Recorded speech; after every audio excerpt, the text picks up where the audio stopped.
Have you ever imagined that participating in a simple promotion could end in tragedy? In 1992, in the Philippines, a Pepsi contest that was supposed to change the lives of a few lucky winners ended up changing the life of an entire country, but in the worst possible way. How did a promotion that promised wealth and happiness end up costing 5 people their lives? Today, we're going to tell you the shocking story that mixes greed, mistakes, and devastating consequences. Stick around, because what happened will surprise you. Launching the contest. In the 1990s, the Philippines was undergoing a period of change. The country, which had endured several political and economic crises, was in the process of rebuilding, but life was still tough for many Filipinos. In this setting, Coca-Cola dominated the soft drink market, holding about 75% of the market share.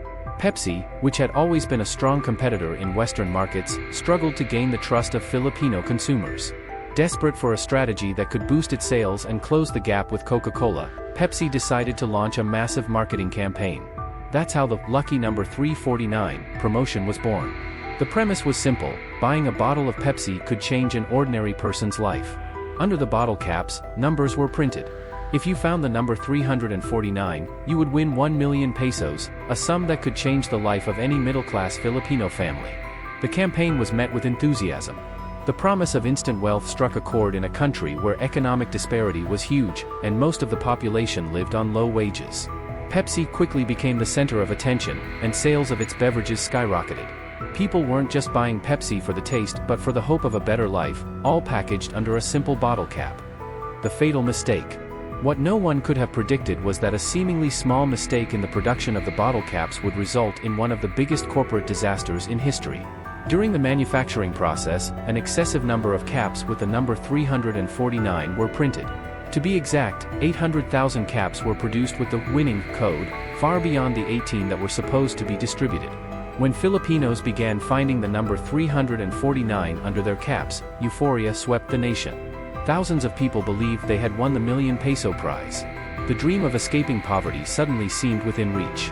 Pepsi's distribution centers were quickly overwhelmed by eager winners looking to claim their prize. Realizing the magnitude of the error, Pepsi went into panic mode. The company didn't have the resources to pay out all the promised prizes. Instead, it opted to offer a minimal compensation of 1,000 pesos per cap.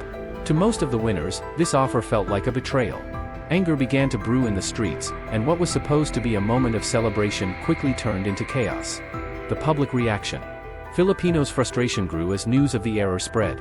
Many had spent their savings buying Pepsi bottles, hoping to win the grand prize. Entire families had rallied around the idea that they would finally have a chance at a better life. And now, it all seemed to be crumbling before their eyes. Protests began to erupt spontaneously across the country. In Manila, the capital, crowds gathered in front of Pepsi's offices, demanding justice. They wanted what they believed was rightfully theirs, the promised prize.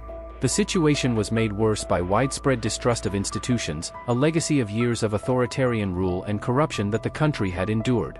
As the protests intensified, tensions rose. The Filipino government, trying to maintain order and prevent violence from escalating, was under pressure to act. But for many protesters, this wasn't just about money. It was about dignity and respect. Pepsi, which had promised wealth, now seemed to be trying to escape its responsibilities. Escalation of violence. What started as peaceful protests soon turned violent. In several cities, demonstrators began attacking Pepsi properties. Offices were ransacked, delivery trucks were set on fire, and the brand that had once been seen with enthusiasm now became a symbol of betrayal and deceit. The situation worsened when more radical groups joined the protests. These groups started organizing coordinated attacks against Pepsi's operations throughout the country.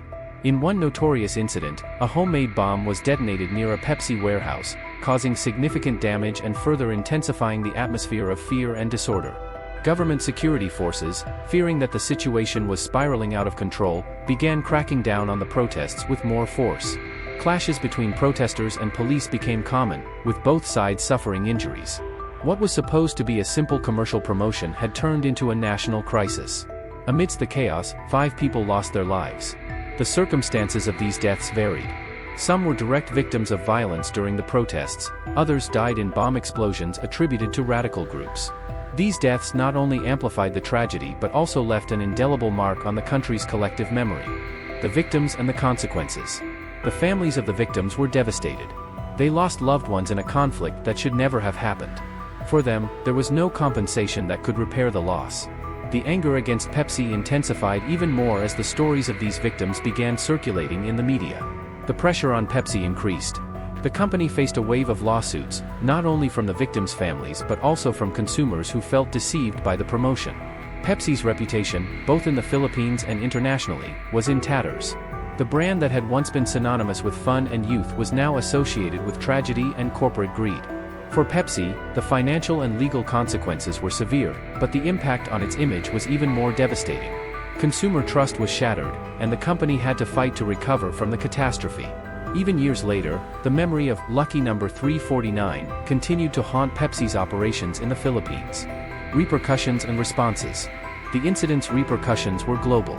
The case was widely covered by international media, highlighting how a poorly planned promotional campaign could have such disastrous consequences. Marketing experts began using Pepsi's example as a case study on the risks involved in large-scale promotions. Pepsi tried to respond to the crisis in various ways. The company launched a series of public relations campaigns in an attempt to restore consumer trust. It also increased the compensation offered to those holding the winning caps and set up funds to help the victims' families.